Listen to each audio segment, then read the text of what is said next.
Hello! In today's video I get not one but two visits from the north. Bonus points if you figure out the species from the blurred pictures. I twitched a rare bird and I have a huge gear upgrade to announce. Stay tuned to see what I bought.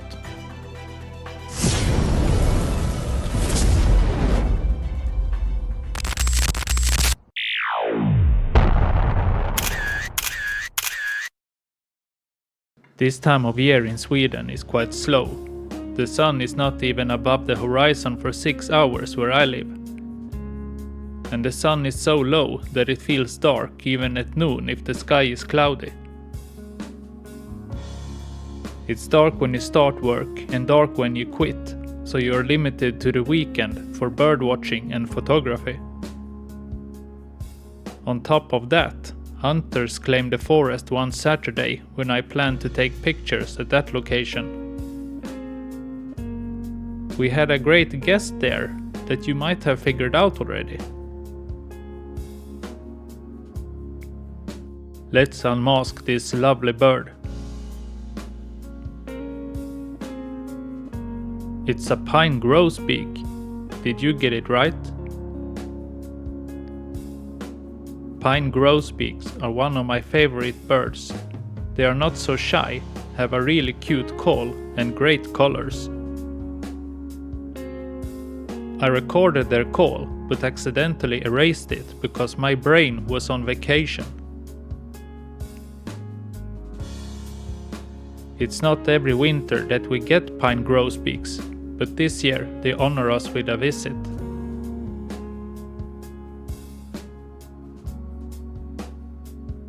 Here is an adult male bird. He was sitting high up in the tree all the time.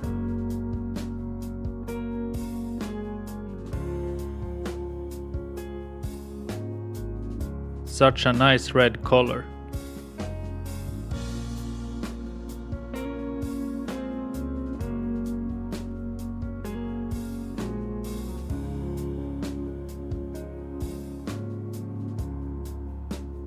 Let's enjoy a close-up of this gem.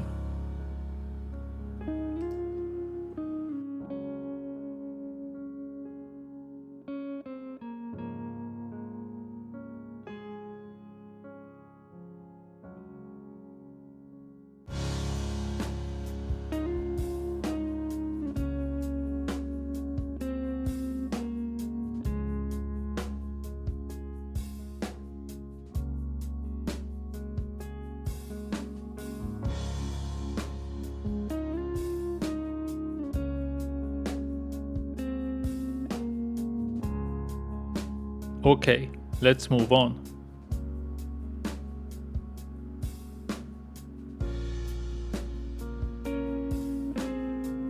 What about this bird? Have you figured it out? Let's reveal it.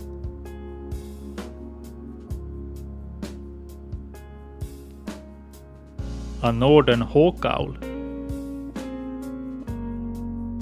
I just made a quick visit to this cool owl, so I only got decent video of it sitting in this tree. I am considering going there one more time, but I have not decided yet. Yesterday we got a lot of snow, so I think it might be hard to get to now, since those roads are probably not plowed. I will see if someone report it and decide later.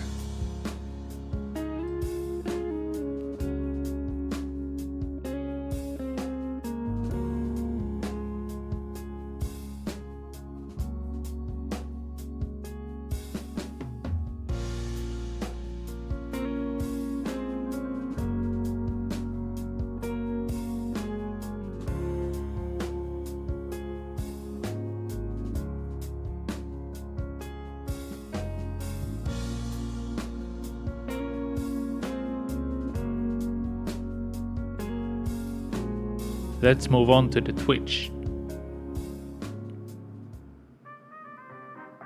I was so close to skip this nightmare twitch. Lack of sleep, 6 hours night drive in pitch black Swedish winter weather with snow, ice and rain before I got to the location. On top of that, I was driving alone towards a bird that was not seen for the entire afternoon, so it was uncertain if it had left or not. If that was not enough, it was a really tricky bird that had been hard to see in the trees and bushes, and there was a high risk that DNA was needed to identify the species.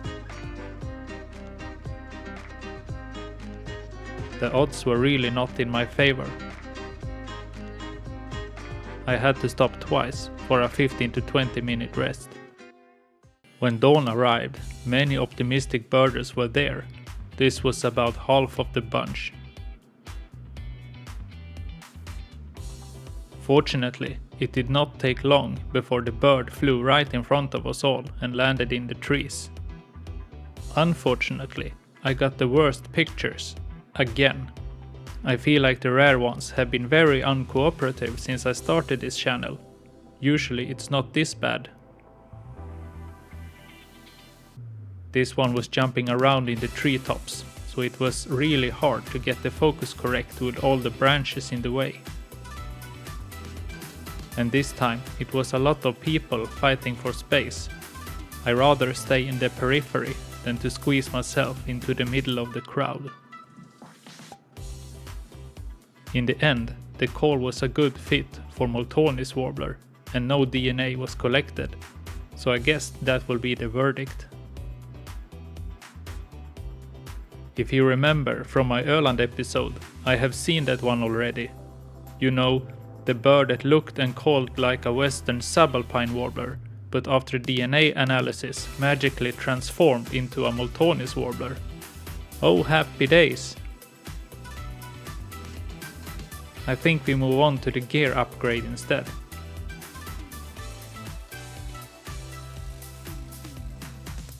I have bought many camera houses during my years as a hobby photographer. All have been DSLRs.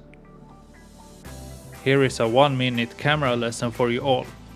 DSLR is short for Digital Single Lens Reflex. Digital because it's a digital camera. It does not have any film that needs to be sent in for developing pictures. Single lens because it uses a single lens in comparison to the twin lens which uses two lenses, one for the sensor taking the picture and one for the viewfinder where you can see all the action. I have never seen a twin lens camera myself, so they are quite obsolete in today's wildlife photography world. Reflex because it uses a reflex mirror that sends the light into the viewfinder most of the time. But when you take a picture, the mirror changes position and sends the light to the sensor. The mirror creates the clicking sound you hear when firing off the DSLR camera like a madman. My new camera is the Nikon Z9. It does not have a mirror like my DSLRs. Instead, it uses an electronic viewfinder. I bought a 600+ page book about the Z8 and Z9 by Steve Perry, a wildlife photographer, to learn all the tips and tricks. So I am excited to try this new camera out. It should have many advantages compared to my D5 and D500. Maybe I will get better pictures than this in the future. I can only hope that the birds get impressed by my stunning Z9 and want to be eternalized because of it. As always, the future will tell. This was all I had for this episode. Thank you for watching, and I hope to see you in the next video.